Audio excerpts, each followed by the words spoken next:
রাসূল সাল্লাল্লাহু আলাইহি ওয়াসাল্লামের জন্মদিনকে ঈদে মিলাদুন নবী বলে। এটা আরবি শব্দ। ঈদ মানে আনন্দ, মিলাদ মানে জন্ম। রাসূলের জন্ম নিয়ে আনন্দ, এটা হতে পারে, বোঝানোর জন্য বলতেছি, আনন্দটা হতে পারে, কিন্তু জন্মটা আগে হয় না মৃত্যুটা আগে হয়? মৃত্যুটা পরে হয়, জন্মটা আগে হয়। অনেক মানুষের জন্ম সনদের মধ্যে ভুল থাকে, থাকে কি থাকে না? কিন্তু মৃত্যু সনদের মধ্যে ভুল থাকে না। জন্ম সনদ, আমি যখন জন্ম নিয়েছিলাম, আমি তো মানুষটা শুধু মা বাবার সন্তান কাছে ছিলাম, মা বাবা লিখলে লিখছে, না লিখলে লেখে নেই। কিন্তু আমি যখন বয়সকালে মৃত্যুবরণ করতেছি, আমার কত ধরনের আত্মীয় স্বজন হলো না, শ্বশুর বাড়ি, নিজের বাড়ি, মামা, খালু, ফুফা, চাচা, চাচি, কত রকম আত্মীয় আছে না, ছেলে মেয়ের থেকে শুরু করে সবাই মৃত্যুর দিনটা মনে রাখতে পারে। তো আমাদের রাসূল সাল্লাল্লাহু আলাইহি সাল্লামের ওফাত দিবস 12 রবিউল আউয়াল, এর মধ্যে কোনো সন্দেহ নাই। পক্ষান্তরে রাসূল সাল্লাল্লাহু আলাইহি সাল্লামের জন্ম নিয়ে তিনটা কওল আছে। 8 রবিউল আউয়াল, 11 রবিউল আউয়াল, 12 রবিউল আউয়াল, তিনটা কওল আছে জন্ম নিয়ে। কেউ বলছে 8 তারিখ রবিউল আউয়াল, মাসের 8 রবিউল আউয়াল, বারটা আবার ঠিক ছিল সোমবার। কেউ বলে 11 রবিউল আউয়াল, বারটা সোমবার। কেউ বলে 12 রবিউল আউয়াল, বারটা সোমবার। কিন্তু আল্লাহর নবীর বিসাল, আল্লাহর নবীর ইন্তেকাল 12 রবিউল আউয়াল, এর মধ্যে কোনো সন্দেহ নাই। লক্ষ্যে যাওয়ার জন্য বলতেছি, কাউকে ছোট করার জন্য, কাউকে বড় করার জন্য নয়। তাহলে বুঝে থাকলে বলেন, রাসূলের ওফাত দিবস এটা 12 রবিউল আউয়াল কনফার্ম, কিন্তু জন্ম দিবস নিয়ে তিনটা কওল আছে। কিছুক্ষণের জন্য মেনেই নিলাম যে 12 রবিউল আউয়াল একই দিনে আল্লাহর নবীর জন্ম, একই দিনে মৃত্যু। তাহলে রাসূলের অবর্তমানে জন্মদিন নিয়ে খুশি আর ওই দিনে আনন্দ মিছিল, তাজিয়া মিছিল করা কি ঠিক হবে? বুঝে থাকলে কথা বলেন, ঠিক হবে? ঠিক হবে। এটার কারণ একটা আমি দেখতে পেলাম, বুঝতে পেলাম, আমাদের বাংলাদেশের 3 দিকে ভারত, 3 দিকে বর্ডার আছে। কিসের? ভারতের বর্ডার আছে। ভারত, এর আরেক নাম হিন্দুস্তান। সংখ্যায় বেশি হিন্দুদের ভারতে, দ্বিতীয় হলো মুসলমানদের, তৃতীয় খ্রিস্টানদের, চতুর্থ ইহুদিদের। তো মুসলমানদের অবস্থান সেখানে দ্বিতীয়, আর হিন্দুদের অবস্থান সেখানে প্রথম কাতারে। সেই হিন্দুস্তান আমাদের বাংলাদেশের 3 দিক দিয়ে ব্যারিকেড দেওয়া। হিন্দুস্তানে তারা তাদের উৎসবগুলোর মধ্যে আনন্দ করে গান বাজনা দিয়ে, কথা বলেন, কাওয়ালি দিয়ে, নাটক দিয়ে। এই জন্য আমাদের দেশের 3 দিকে ভারত হওয়ার কারণে ভারতের কিছু কৃষ্টি কালচার আমাদের যুবকরা ধরে নেয়। বললে 1 লাইন হিন্দি লিখে দিতে পারবে না, 1 লাইন উর্দু লিখতে পারবে না বাংলাদেশের ছেলে মেয়ে, বিশেষ করে যুবক পার্সেন্ট, যুবতী পার্সেন্ট। অথচ দিনে রাতে সারাদিন হিন্দি গান, উর্দু গান, এগুলা নিয়ে মেতে আছে। আর হিন্দি গানের সাথে যে বাজনাগুলো দেয়, এগুলোতে তো একদম মাটি কাঁপায় ফেলে। এইগুলা দিয়ে ওরা, আমরা যেমন শবে বরাত, এটা পালনীয় একটা রাত্রি, রাত্রি জেগে জাগরণ করে ইবাদত করার কথা আছে, ওদের ওরকম একটা রাত্রি আছে, সেটাকে দেওয়ালিকে বলে। ওই রাত্রে তারা আলোকসজ্জা করবে, লাইটিং করবে, আতশবাজি করবে, পটকা ফুটাইবে। এখন ওদের ওইটার সাথে আমাদের শবে বরাত, আমাদের 2 ঈদের রাত, আমাদের ঈদের পরে 3 দিন 5 দিন, ওই যে 3 দিক ভারত হওয়ার কারণে ভারতীয় কৃষ্টি কালচার আমাদের দেশে চালু হয়েছে। বুঝে থাকলে বলেন, এটা কি শরীয়ত ভিত্তিক, কোরআন হাদিস ভিত্তিক, না সামাজিক? সামাজিক যেগুলো প্রথা হাদিস শরীফের মধ্যে আছে, কুল্লু বিদআতিন দালালা ওয়া কুল্লু দালালাতিন ফিন্নার।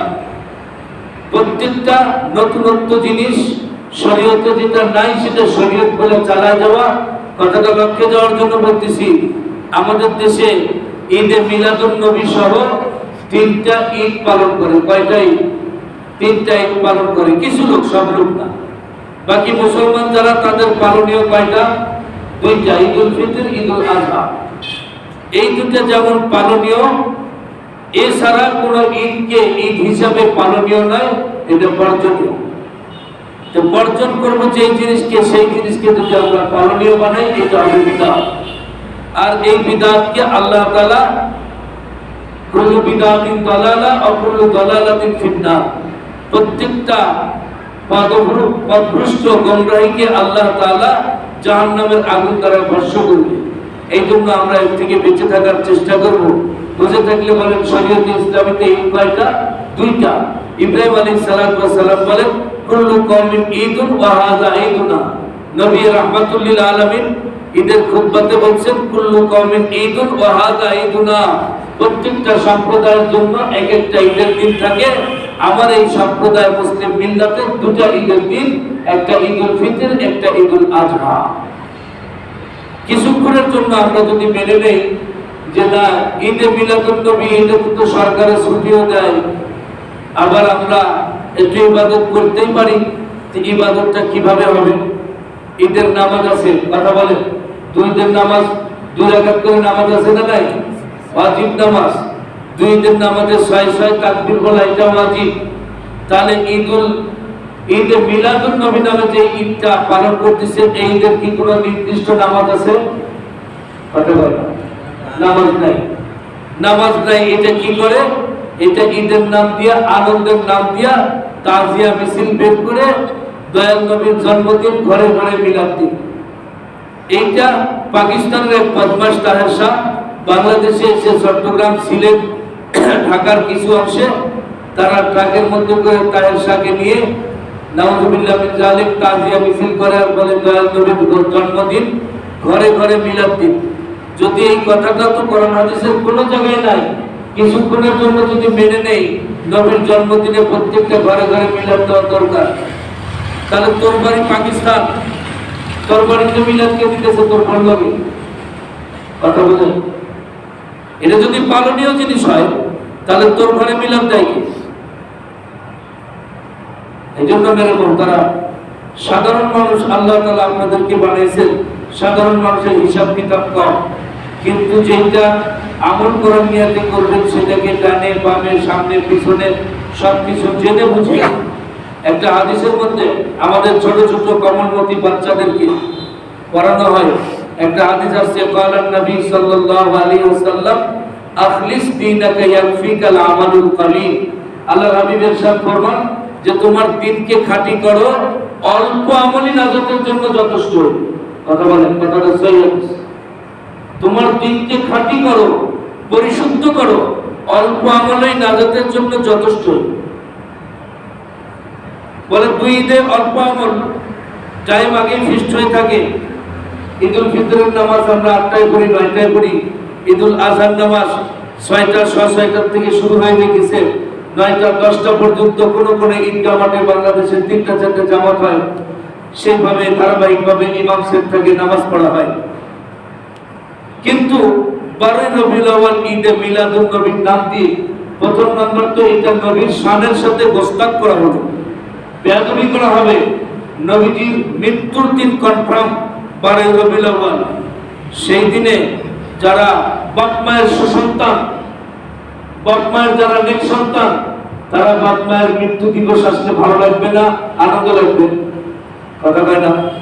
রাসূল আমাদের শরীয়ত অনুযায়ী রাসূল আমাদের কে? রাসূল আমাদের পিতা, রূহানি পিতা। কোরআনে কারীমের মধ্যে আল্লাহ তাবারক ওয়া তাআলা ফরমান, মা কানা মুহাম্মাদুন আবা আহাদিন, ভাই আগে মা কানা মুহাম্মাদুন আবা আহাদিন মির রিজালিকুম ওয়ালাকিন রাসূলুল্লাহি ওয়া খাতামান নাবিয়্যিন। মা কানা মুহাম্মাদুন, মুহাম্মদ সাল্লাল্লাহু আলাইহি সাল্লাম কারো পিতা নয়। ভাষার মধ্যে কম বেশি আছে। লফজের মধ্যে, শব্দের মধ্যে বিভিন্ন অর্থে ব্যবহার হয়। মা কানা মুহাম্মাদুন আবা, আবা মানে পিতা। মুহাম্মদ সাল্লাল্লাহু আলাইহি সাল্লাম কারো পিতা নয়। আবা আহাদিন মির রিজালিকুম, কোন প্রাপ্তবয়স্ক পুরুষের পিতা নয়। এটা হলো আয়াতের তরজমা, অর্থ।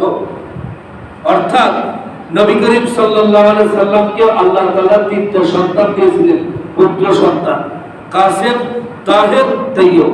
কয়টা সন্তানের পিতা ছিলেন? পুত্র সন্তান। এই তিনটার জিসমানি পিতা ছিলেন। এই তিনটা সন্তানকে আল্লাহ তাআলা শৈশবে দুনিয়া থেকে নিয়ে নিয়েছেন। আল্লাহর নবী আওয়ালে ইসলামের মধ্যে যায়েদ ইবনে হারেসাকে পালছিলেন, পালক পুত্র হিসাবে ঘরে রাখছিলেন। এরপরে যখন এই আয়াত নাযিল হয়, মা কানা মুহাম্মাদুন আবা আহাদিন মির রিজালিকুম ওয়ালাকিন রাসূলুল্লাহ ওয়া খাতামুন নাবিয়্যিন, তোমাদের নবী মুহাম্মদ সাল্লাল্লাহু আলাইহি সাল্লাম কোন বালেগ পুরুষের পিতা নয়।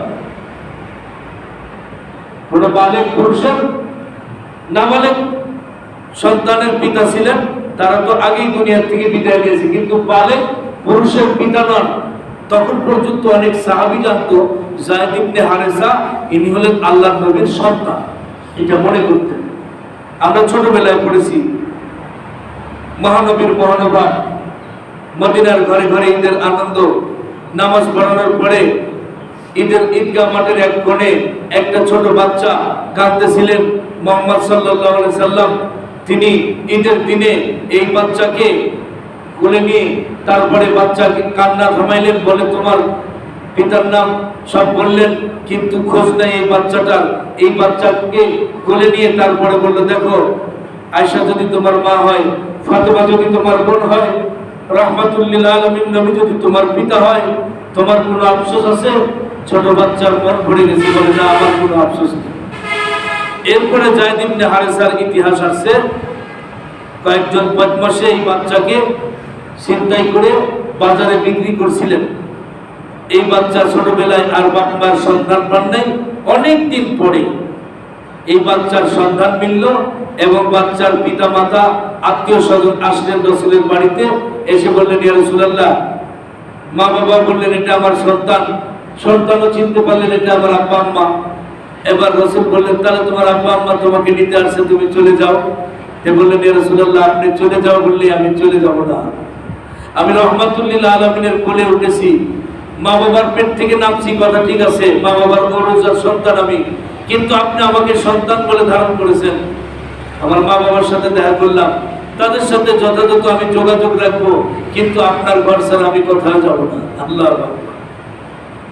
নবীজির কি ভালোবাসা বাচ্চাদের প্রতি, এতিমদের প্রতি, অসহায়দের প্রতি। সেই নবীর উম্মত আমরা। রমজানের পর থেকে এমন দিনকাল চলতেছে, আল্লাহ দেখতেছেন। চাউল আছে তার ঘড়ি নাই, ঘড়ি আছে তার ইটা নাই। আল্লাহর কাছে শুধু একটাই দোয়া করে, আল্লাহ যার জানমাল তোমার দরবারে প্রিয়, আল্লাহ সেই জানমাল দিয়ে এই উম্মতে মুহাম্মাদীর এই সকল সন্তান যারা ইলমে ওহী অর্জন করার জন্য মা বাবা ভাই বোন সবকিছু ছেড়ে চলে আসছে, নবীজির কাছে যায়েদ ইবনে হারেসা যেরকম ভালো থাকতেন। অনেক ছোট ছোট বাচ্চা আছে, ছুটি দিলে বাড়ি যেতে চায় না। বাড়ি গেলে তার মা বাবা ফোন দেয়, হুজুর মাদ্রাসায় যেতে যাচ্ছে, মাদ্রাসায় কি কেউ আছে নাকি? না, মাদ্রাসা তো এখন পুরো ছুটি। বাচ্চার বাড়িতে ভালো লাগতেছে না। এটা ওই আদর্শ। মেরে মোহতারাম, এই আদর্শটা যদি সবার মধ্যে এসে যায় তাহলে আল্লাহর প্রিয় হতে পারবে। আমি একটা লক্ষ্যে যাওয়ার জন্য এই ঘটনাটা বললাম। তাহলে রাসূল সাল্লাল্লাহু আলাইহি সাল্লাম আল্লাহ তাআলা কোরআনের মধ্যে বলছেন কোন বালেগ পুরুষের পিতা নয়। এই দিনের পর থেকে, এই কোরআনের আয়াত নাযিল হওয়ার পর থেকে যায়েদ ইবনে হারেসার বাড়ির মধ্যে প্রবেশ করতে পারবে না, উম্মাহাতদের সাথে দেখা করতে পারবে না। এরপরে পর্দার আয়াত ধারাবাহিকভাবে নাযিল হয়েছে। তো আমাদের যায়েদ ইবনে হারেসা সহ পৃথিবীতে যত পুরুষ মানুষ, নারী মানুষ আমরা আছি, সবারই পিতা আল্লাহর নবী। কি পিতা? রুহানি পিতা। কথা বলেন, কি পিতা? রুহানি পিতা। তিনাকে ভালোবাসা, তিনাকে মহব্বত করা, এটা ঈমানই তাকাদা, এটা ঈমানের বহিঃপ্রকাশ। কিন্তু ভালোবাসা দেখাতে গিয়ে রাসূলের মৃত্যু দিবসে তাজিয়া মিছিল করতেছি আমরা রোডে ঘাটে। দয়াল নবীর জন্মদিন, ঘরে ঘরে মিলাদ দিন। আসলে এই 12ই রবিউল আউয়াল এটা নবীর মৃত্যু দিবস কনফার্ম, কিন্তু জন্ম দিবসের মধ্যে 3টা কল আছে। বললাম যদি মেনে নেই এই দিনেই জন্মদিন, এই দিনেই মৃত্যুর অফাতের দিন, তাহলে কোন সালিমুত্তবা সুস্থ মস্তিষ্কের অধিকারী কেউ এই দিনে নবীর নামে আনন্দ মিছিল করতে পারে না, করলে শোক করতে পারে, কিন্তু শোক করারও বিধান নাই। তারপরেও মুসলমানদের জ্ঞাতার্থে বলতেছি, যদি কোনো কিছু করণীয় থাকতো তাহলে বলেন খোলাফায়ে রাশিদিন যিনারা, ইনারা রাসূলের আত্মীয়তার সম্পর্ক। হযরত আবু বকর সিদ্দিক রাদিয়াল্লাহু তাআলা আনহু আল্লাহর নবীর শ্বশুরাব্বা, ওমর ইবনে খাত্তাব রাদিয়াল্লাহু তাআলা আনহু আল্লাহর নবীর শ্বশুরাব্বা, আর দুইজন ছোট খোলাফায়ে রাশিদিন হযরত উসমান জিন্নুরাইন আল্লাহর নবীর জামাতা, হযরত আলী মুর্তজা আল্লাহর নবীর জামাতা জামাই কলিজার টুকরা ফাতিমাকে বিবাহ করেছেন। উসমান গনি রাদিয়াল্লাহু তাআলা আনহু ধারাবাহিকভাবে দুটা মেয়েকে বিবাহ করেছেন। তাহলে বলেন রাসূলকে নিয়ে যদি কোনো করণীয় বর্জনীয় কাজ থাকে, সেটা ইনারা বেশি পালনের পালনের জন্য যোগ্য, না আমি আপনি পালনের যোগ্য বলেন? বোঝা থাকলে বলেন। এত বছর পরে ঈদা মিলাদুন নবী নাম দিয়ে বেপরদা হয়ে জায়গায় জায়গায় আবার আমাদের এইখানে মাদ্রাসার সামনে এসে আমাদের এদিক হাত ঝাঁকার বলে আমার নবীর শত্রুরা হুঁশিয়ার সাবধান। আমরা বলি নবীর শত্রু। মিলাদে ওই যে পল্লীগীতি গান গাইলে ওরা হলো সুন্নি মুসলমান। পল্লীগীতি গান বোঝেন? সিটাঙ্গের ভাষা বলে আতিক্যারা পাইছনি কি পাল্লাগি গীত শুনিতে নবী কি তোর উপস্থিত। তারা জানে নবী হাজির ও নাজির, এটা শিরিক। নবী বলছেন ক্বালান নবী সাল্লাল্লাহু আলাইহি সাল্লাম ওয়া ফি কবরিহি হাই, নবীরা আপন কবরে জীবিত আছে। ইন্তেকালের পরে কবরের থেকে আল্লাহ তাআলার সাথে কথা হয়েছে, যাকে যেখানে নিবে। আমাদের নবীর শেষ কথা হয়েছে রব্বুল আলামিন মদিনাওয়ালারা আমাকে হিজরত করায় নিয়ে মদিনাতে রেখেছেন, আমি তাদের কাছে ওয়াদা দিয়েছি, আপনার সাথে ওয়াদা হয়েছে আমার ইন্তেকালটা হবে আয়েশা সিদ্দিকার ঘরে। নবী রাসূলদের যেখানে ইন্তেকাল হয় সেখানেই তার সমাধান হয়। তারপরে সেখান থেকে আপনার সাথে কথা অনুযায়ী যেখানে ইচ্ছা তিনাকে সেখানে নিতে পারেন। কিন্তু আমি মদিনাওয়ালাদেরকে কথা দিয়েছি, আমি মদিনাতুল মুনাওয়ারার মধ্যেই থাকবো, আমি আমার কবরে জীবিত থাকবো। আমার আর দুটা পারমিশন চাই আপনার কাছে। এক নম্বর পারমিশন হলো আমার কবরের পাশে এসে আমার উম্মতনি পৃথিবীর যে কোনো প্রান্ত থেকে আমার কবর জিয়ারতের উদ্দেশ্যে এসে আমাকে সালাম দিবে। আমি আমার কবর থেকে আমার সেই উম্মতের সালামের আওয়াজ নিজ কানে শুনবো এবং নিজ মুখে তার উত্তর দেব। দুই নম্বর, আমার সেই উম্মতের জন্য আমার সুপারিশকে ওয়াজিব করতে হবে। তাহলে যারা হজে যায়, উমরায় যায়, এমনি হজ উমরা ছাড়াই মদিনা শরীফ যায়, এটা ইবাদত। রাসূলের রওজা শরীফ জিয়ারত করা ইবাদত। মান যারা কবরি ওয়াজাবাত লাহু শাফাতি, আল্লাহর হাবিব বলেন আমার কবর যে জিয়ারত করবে আমার জন্য তার শাফাত ওয়াজিব হয়ে যাবে। এই কথা শোনা মাত্রই সমস্ত সাহাবীরা কাঁদতে লাগলেন, ইয়া রাসূলুল্লাহ এটা কি করে সম্ভব? সারা পৃথিবী ব্যাপী আপনার উম্মত হবে, যারা পৃথিবীর একদম শেষ প্রান্তে থাকবে, তারা তো এত টাকা পয়সা খরচ করে এত দূরের পথ, তখন তো হেলিকপ্টার উড়োজাহাজ আবিষ্কার হয় নাই, পদব্রজে ঘোড়ায় চড়ে কেমনে আসবে? এত নদী পার দিয়ে আপনার কবর জিয়ারত করতে আসতে পারবে না। তাহলে তারা তো শাফাত থেকে বঞ্চিত থাকবে। আল্লাহর নবী তাদের কান্না দেখে মাথা নিচু করলেন, কথা তো বাস্তব। আল্লাহর নবী মাথা নিচু করার সাথে সাথে আল্লাহর হাবিবকে জিবরাইল ফেরেশতা আরো একটা হাদিস নিয়ে আসলেন, ইয়া রাসূলুল্লাহ, ইয়া হাবিবাল্লাহ, এইমাত্র আপনার উম্মতের অনুপস্থিতদের জন্য সুপারিশের ব্যবস্থা আল্লাহ করেছেন। সুবহানাল্লাহ। না কালকে আসে তো কি ব্যবস্থা? قال النبي صلى الله عليه وسلم صلى الله عليه وسلم من صلى حين يصبح عشرا وحين يمسي عشرا أدركته شفاعتي يوم القيامة।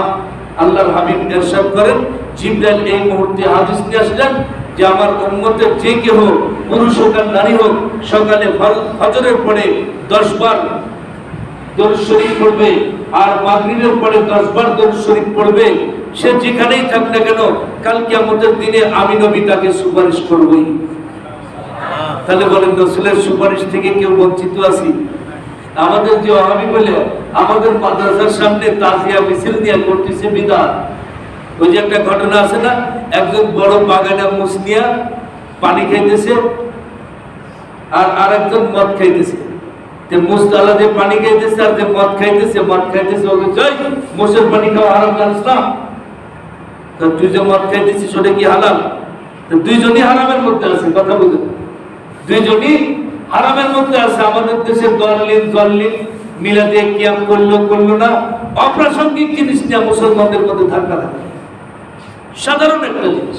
রাসূল প্রত্যেকটা উম্মতকে সুপারিশ করার জন্য শাফিঈ মুসলিমিন একটা নাম আল্লাহর কাছ থেকে বাজেট করেছে। আমার গুনাহগার উম্মতকে আমি সুপারিশ করে বেরেশতে দেব। সেই নবীর উম্মত যারা আসলে সুন্নাতের দাবিদার, তাদেরকে তাদের মাদ্রাসার সামনে এসে তাজিয়া মিছিলে 3 বার করে হাত জাগার গায় আমার নবীর শত্রুরা হুঁশিয়ার সাবধান। আমরা বলে নবীর শত্রু।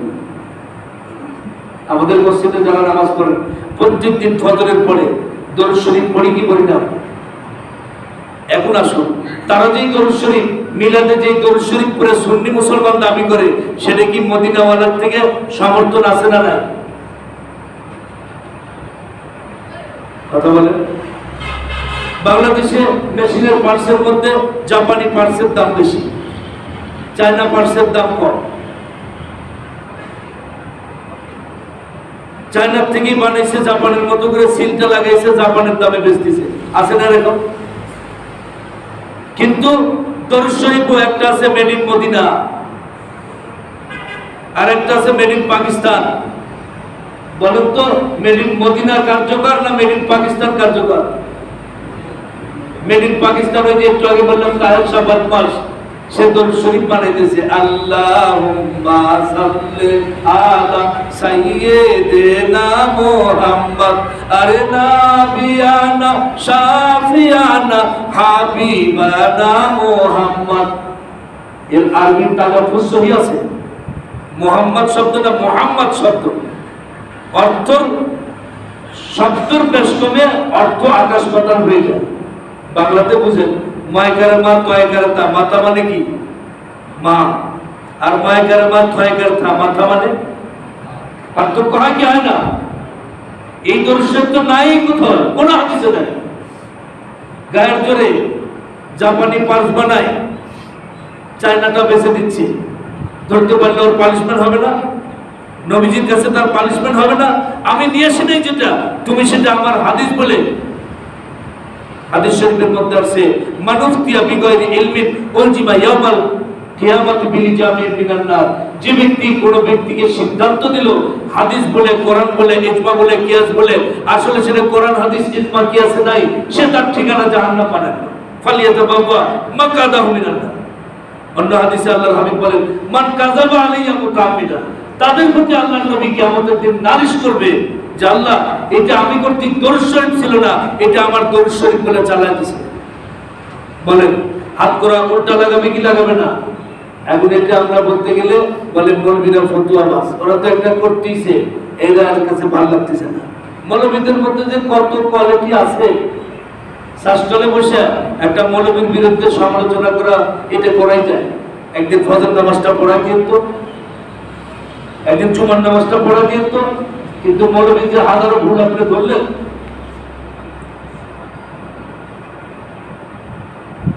পরিশেষের কথা যেটা, আমি একটা হাদিস পড়েছি, ইন্নামাল আমালু বিন্নিয়াত। আল্লাহর নবী বলেন প্রত্যেকটা বনি আদমের প্রত্যেকটা কাজ নিয়াতের উপরে নির্ভরশীল।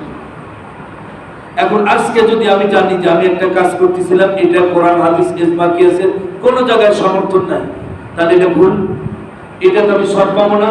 তাহলে আমি যদি এটা তওবা করি আর ফিরে আসি, আল্লাহ তাআলা বলছে তুই যে ভুলটাকে সঠিক মনে করে কাজ করতেছিলি, তো আমি তোর ভুলটাকেও আমি মাফ করে দিলাম এবং ওটাও নেকের দ্বারা পরিবর্তন করলাম।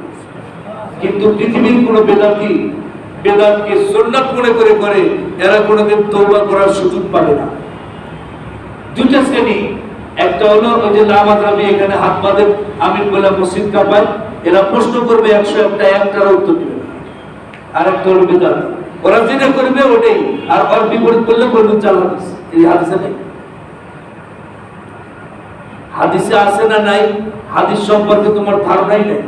তুমি আসো, জারাহ তাদিল আছে, হাদিসের রাবি আছে, এগুলা থেকে কোনটা সহিহ হাদিস কোনটা গায়রে সহিহ হাদিস এটাও হাদিসের মধ্যে কোট করা আছে। তো মেরে মোহতারাম, আজকের আলোচনাটা ছিল আল্লাহ তাবারক ওয়া তাআলা বলেন লা ইয়ানালাল্লাহু লুহুমুহা ওয়ালা দিমাউহা ওয়ালাকিন ইয়ানালুহু তাকওয়া মিনকুম।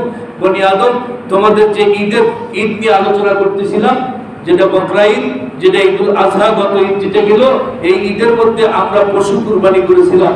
সাধ্য অনুযায়ী যার যেরকম সাধ্য আছে, যার যেরকম সমর্থন আছে, আমরা যে পশু কুরবানি করেছিলাম, এই পশুর গোশত, হাড্ডি, লোম, রক্ত কোনোটাই আল্লাহ তাআলা গ্রহণ করে না।